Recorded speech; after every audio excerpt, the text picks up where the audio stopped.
그런 의미에서 네. 푸틴 대통령과 나발리에 관한 최신 소식도 한번 들어보도록 하겠습니다. 네. 지금 푸틴 대통령 정적으로 통하는 지금 나발리가 그때 뭐 저기 러시아 더 돌아와가지고 바로 체포됐잖아요. 그 뒤에 재판해가지고 다시 이제 3년 6개월 복역을 받고 있는데 복역 중인데 지금 교도소에서 건강이 악화돼가지고 민간 의사 진료를 요구를 했는데 러시아가 안 받아줬어요. 그러니까 단식에 들어갑니다. 단식에 들어가서 31일부터 단식에 들어갔다가 생명 위태롭다는 경고를 받고 23일 만에 단식 투쟁을 중단을 했거든요. 그리고 지난 21일에는 러시아 전역에서 나발리를 석방하는 시위가 벌어졌고, 근데 이제 정치범 체포를 감시하는 비정부기구 OVD 인포 여기에 따르면 이 시위 참가자 1,600여 명이 지금 러시아 당국에 체포됐다. 뭐 이렇게 얘기를 하고 있습니다. 그리고 이번에는 푸틴이 나발리가 운영하는 단체들을 압박하기 시작했다는 기사입니다. 연합뉴스 기사입니다. 러시아 당국 수감 나발리 운영 사회운동 단체들의 족쇄. 수감 중인 러시아 야권운동가 알렉세이 나발리가 이끌던 사회운동 단체와 비정부 기구들이 폐쇄 위기에 처했다. 인테르팍스 통신에 따르면 모스크바 검찰청은 현지 시각으로 26일 나발리가 개혁 저항 운동을 위해 운영해오던 전국적 사회운동 조직인 나발리 본부의 활동 중단을 명령하고 법원의 폐쇄 판결이 나올 때까지 나발리가 이끈 다른 NGO인 반부패 재단과 시민권리보호재단의 활동을 중단시켜달라고 모스크바 시 법원에 요청했다라고 하고 있습니다. 네. 근데 러시아 법률에 따르면 사회운동 단체 활동 금지는 검찰, NGO 활동 금지는 법원에 관할 사항이다. 이들 단체는 그동안 블라디미르 푸틴 대통령과 그 측근들의 비리와 부패를 고발하고 반정부 시위를 조직하는 등의 활동을 해왔다. 네, 검찰이 앞서서 지난 16일에 반부패 재단과 시민권리보호재단, 나발리 본부 뭐 이런 곳을 극단주의 단체로 지정을 해달라 이렇게 요청을 이미 해놓은 상태거든요. 그래서 이게 지정이 되면 이게 또 다 들어갑니다. 이 사람들이 다 체포됩니다. 근데요, 네. 이게 이제 일반적인 언론이 이렇게 나오는데, 내가 보기에는 이제 나발리의 효용성이 끝났다. 끝났다고요? 네. 왜죠? 왜냐면 이제 나발리가 한참 뭔가 활동을 벌리고 막 유럽 다니고, 이럴 때는 트럼프가 어떤 형태로든지 러시아하고 갈등 관계가 있었고요. 그래서 러시아 미국의 갈등 관계를 빌미로 해서 물론 뭐 CIA로 예측이 되지만 미국의 모종의 세력들이 나발리를 지원한다라고 하는 의심이 계속 있었어요. 그러니까 뭐 테러에서 살아난 것 자체도 의심스럽지만 독일에 가갖고 휴양하고 있는 동안에도 굉장히 비싼 주택과 경호와 뭐 이러한 대접들을 제공받았고 그 다음에 이제 푸틴 관련해갖고 뭐 별장, 호화 별장 관련된 영상이 만들어지고 막 이러면서 여론적으로 푸틴을 압박할 수 있는 굉장히 많은 여건들이 있었어요. 러시아 그때도 우리가 방송하면서 얘기했지만 푸틴이 뭐 1조 원대 무슨 호화 별장을 고향에 갖고 있고 뭐 여친하고 같이 그걸 하고 있고 여친이 돈을 어마어마하게 벌었고 뭐 이런 내용들하고 함께 그 저택의 내부 사진이라든지 막 이런 것들이 나올 때 이게 도저히 나발리나 러시아 안에서 할 수 있는 일이 아니다. 미국의 어떤 그 유력 그 비디오 제작자가 독일의 스튜디오와 설비를 빌려갖고 이걸 만들어줬고 이거를 유통시킨 것 자체도 어떠한 경로로 유통시킨지 알 수 없다라고 얘기하고 푸틴도 그거 관련해서 해명도 하기도 했는데 그때까지만 해도 러시아하고 미국이 어느 정도 뭔가를 딜을 하고 있었던 것 같은데 최근 들어 푸틴과 바이든이 아주 밀접하게 손을 잡은 것 같아요. 그러니까 중국의 약점이 있는 상태에서 러시아랑 왜 붙었나 싶기도 하긴 하지만 지금 러시아하고 같이 기후 협약뿐만이 아니라 한반도 비핵화 문제를 비롯한 각종 현안들을 같이 협의를 하겠다고 최근에 발표를 하고 있습니다. 그러니까 러시아 저희가 지난번에 그 말씀드렸잖아요. 러시아 외교관들 추방한 다음에 바이든 대통령이 우린 러시아와 대화할 준비가 돼 있어. 그러니까. 말이 안 되는 거잖아. 그러니까 결국은 러시아 그 추방당한 러시아 외교관이 이 바이든이 원하는 측의 외교관이 아니었던 거지. 새로운 사신이 생겼다고 봐야 되는 거야. 그러면 기존에 있던 라인하고 지금의 러시아 그 외교 라인, 그러니까 대미 외교 라인 이 소리통이 완전히 바뀐 거고, 소식통이. 네. 그걸 통해서 뭔가 굉장히 양쪽이 만족할 수 있는 조건에 합의를 본 것 같아요. 그리고 지금 기사 나온 거 보면 푸틴과 바이든이 정상회담이 6월에 할 거다. 뭐 이렇게 검토를 하고 있다고 합니다. 네. 이제 푸틴이 왔을 때는 햄버거만 주진 않을 거예요. 아이고. 진짜 큰일 난다. 제대로 큰일 난다, 큰일 난다. 제대로 된 스테이크에 만찬 그리고 뭐 네. 100억 간 만찬이 있을 건데 아무튼 중요한 건 중국보다도 러시아하고 먼저 바이든이 뭔가 액션을 취하기 시작했다는 겁니다. 두 가지로 해석해 보고 싶어요. 일단 중국이 바이든한테 너무 무리한 요구를 해. 너무 심한 협박을 한 거야. 그래서 나는 이대로도 당할 수가 없기 때문에 네. 그나마 중국을 견제할 수 있는 유일한 친구는 러시아. 러시아밖에 러시아죠. 없다라고 생각을 해서 러시아한테 일종의 화해의 손길을 내민 것 같고 러시아는 사실 그냥 그동안 그 중국의 어떤 그 경제적 지원을 받고 있는 상황이었어요. 네. 그 러시아에 생산되는 천연가스의 30% 이상을 중국이 사주고 있는 상황인 거고 중국이랑 같이 공동 가상화폐 디지털 화폐 사업을 지금 한창 진행 중으로 있는 입장이기 때문에 미국이랑 그렇게 이제 친숙하게 지낼 수 있는 여건이 아니었거든.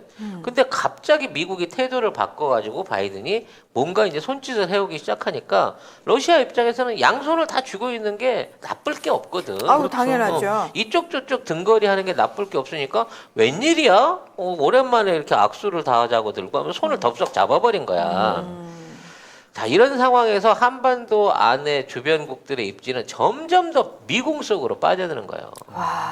이제 러시아도 미국의 요청에 의해서 북한 문제 본격적으로 개입하기 시작하려고 할 거고요. 중국은 중국대로 일본하고의 부분 때문에 미국하고 적대적으로 해야 되냐 말아야 되냐 막 얘기 나올 거고 대만은 손뗀 상황에서 그걸 일본이 지킬 거냐 아니면 한국을 끌어들일 거냐의 문제도 있는 거고 가장 급심한 건 중국하고 일본하고 진짜 지금 뭔가 반전쟁 상태에 들어가서 무역 규제가 됐든 아니면 군사적 행동이 됐든 이게 일어났을 때 주변에 있는 다른 국가들이 어떻게 행동할 거냐까지 지금 한반도 정세가 앞을 내다볼 수 없을 만큼 복잡하게 돌아가고 있다는 거죠. 결론은 그렇습니다. 최근에 임정석 그 전 비서실장이 지자체들끼리의 교류를 통한 남북 교류를 다시 활성화하겠다는 발언을 엊그제 꺼내놨어요. 네. 이 얘기는 이제는 주변국들 눈치 안 보고 미국이나 중국, 러시아를 배제한 상황에서 우리끼리 한민족끼리의 뭐가 진행될 가능성이 높고요. 그래서 정부도 그 영상 그러니까 비대면 그 회의를 강화하기 위해서 북한하고 우리 쪽하고 할 수 있는 영상 통화 시스템을 시험을 완비했다는 그 뉴스도 후기도 들어오고 있거든요. 네. 그래서 일단 당장에 만나는 게 부담스럽다 그러면 정상 간의 화상 통화라든지 실무자 간의 뭐 화상 통화 같은 걸 통해 가지고 조만간 남북 관계 획기적인 뭐가 드러나지 않을까 싶은 기대를 해볼 수가 있을 것 같습니다. 네. 뭐 그런 거 저는 꼭 했으면 좋겠는데 외론에 굳이 알리지 않으셔도 된다. 외로는 지들이 네. 원하는 대로 해갖고 전망을 얘기하지 좋은 소식이나 유리한 소식에 대해서는 절대 얘기하지 않아요. 외로는 일단 우리나라가 계속 패싱 당한다는 느낌. 뭐 우리나라 무시당한다는 느낌.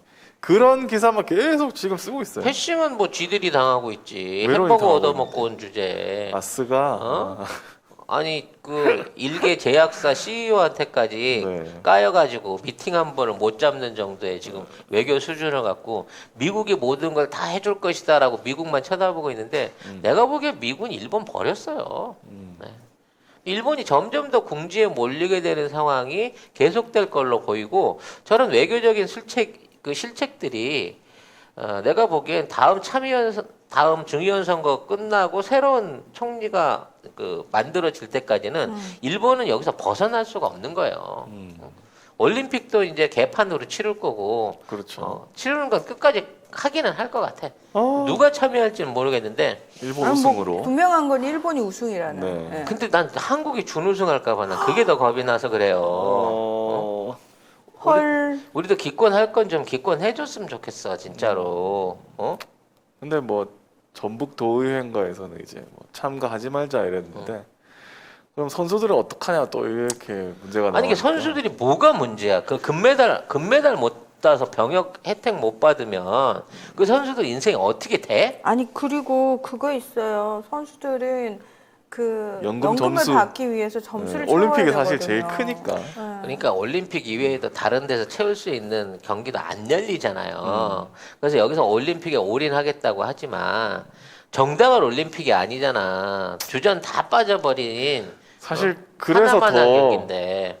사실 그래서 더 메달 가능성이 높아지니까 이게 참 아니 그건 비겁한 거지. 그 주어서 우리 선수들 3명이 나가고 금운동 땄다 그래가지고 그거를 갖다가 연금 주고 뭐 이걸 어느 국민이 만족해하고 어느 선수가 그 금메달을 영광스럽게 그걸 꺼내놓겠냐고. 자기가 금메달 땄다고 자랑할 수는 있겠냐고. 이런 거면 깨끗하게 보이콧하는 게 난 맞다고 보고요. 병역 문제나 연금 문제에 대한 거는 아니 국가가 거기에 대한 어떤 그 특별한 뭘 주면 되잖아요.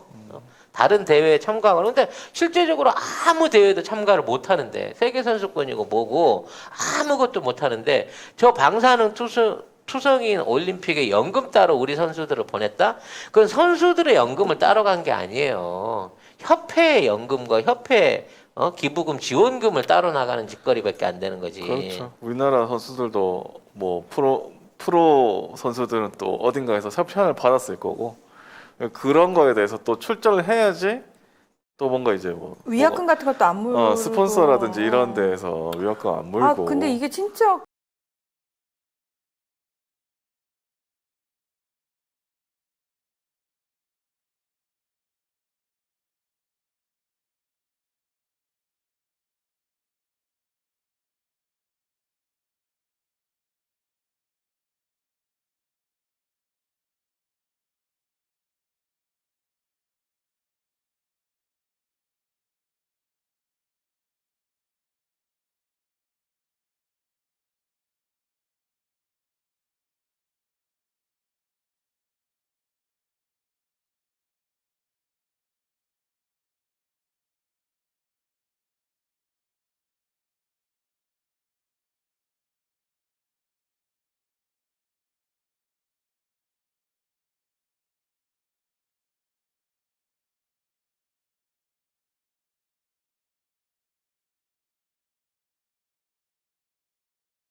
이게 참 이게요. 저희는 그냥 저희가 선수가 아니기 때문에 이렇게 사실 오히려 쉽게 말할 수 있는데 선수 입장에서 갈등은 굉장히 클 거고 그냥 개인의 어떤 명예의 문제에서 끝난다면 모르겠는데 이게 만약에 건강과, 어떤 그렇죠 수많은 스폰서들과의 관계라든지 계약 조건이라든지 이런 것들이 만약에 다 엮여 있는 상황이라면 쉽게 불참을 얘기할 수가 없는 상황이 되는 거죠.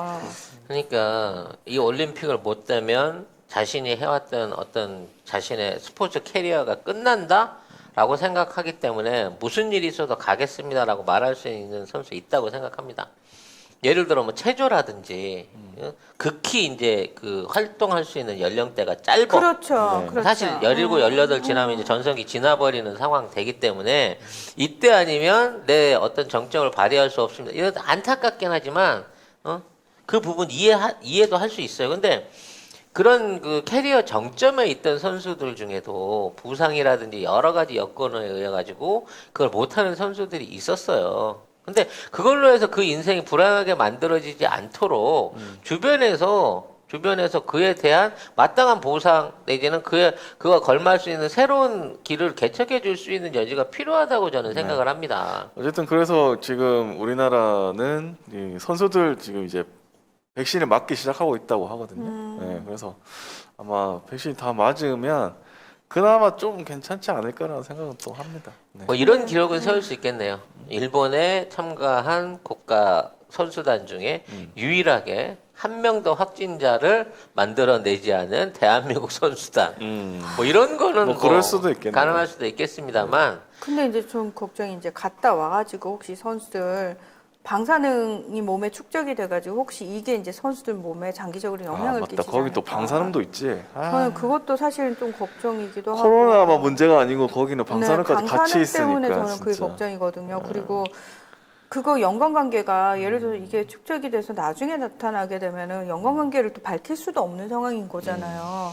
그래서 이런 것도 문제고 걱정이네. 아까- 여러 그러니까 가지로. 이런 건 진짜로 일본이 스스로 포기를 해줘야 되는데 일본은 못하니까 네. IOC 차원에서 뭔가 대책이 나와야 되는데 IOC도 네. 절대 안. 서로 위약금 안 물라고. 그러니까 바흐하고 스가하고 음. 고이케하고 다 자기들 노리는 그게 이 올림픽이나 행사 자체가 중요한 게 아니라 지네가 노리고 있는 어떤 미래가 있기 때문에 그 이후에 정치적 이득이 있기 때문에 이걸 포기하지 않는다는 것 자체가 걔네들의 어떤 개인적인 이득을 위해서 우리 국민과 우리 선수들이 희생을 해야만 하는 이 올림픽 참가를 강행해야 하는가라는 부분에 대해서 저는 개인적으로 참 뭐랄까 많이 불편합니다. 네. 불편하네요. 네, 얘기할 때마다. 불가항력적으로 개최가 이루어지지 않은 천재지변이 일어난다고 하면 이게 좀 자연스럽게 해결될 수 있는 문제지만 아. 그것도 확신할 수 없는 거잖아요. 그렇죠. 네. 네. 네, 송 작가는 7월 말에서 8월 초 네, 생각하고 있는 부분이 7월 말에서 있습니다. 8월 초? 네. 그 저기 트럼프 아니고? 그 트럼프는 이제 8월 16일. 네. 아, 날짜까지 좀. 그거는 좀 그만하세요 이제. 네. 아니 왜냐면 이렇게 아니, 농담했다가- 있어. 농담했다가 진지하게 반응이- 애국법이 이제 40일씩 이렇게 저기 진행이 되기 때문에 있어. 여러분, 네, 아무튼 죄송합니다. 예, 그런 상황인 겁니다. 괜한 걸 물었네요. 농담으로 지나갈 줄 알았는데.